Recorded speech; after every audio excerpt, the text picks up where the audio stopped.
अब page number 71 पे cognitive skills का पेज है। We have two icons at the top of this page, colouring and encircle.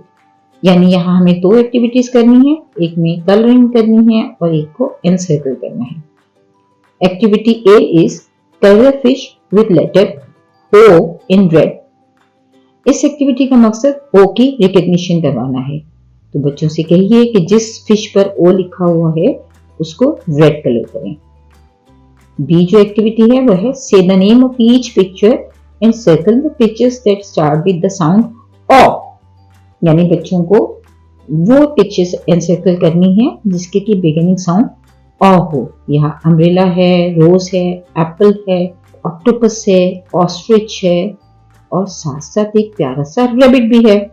तो बच्चों से कहिए कि ऑक्टोपस और ऑस्ट्रिच को कलर करें because they have the same beginning sound O।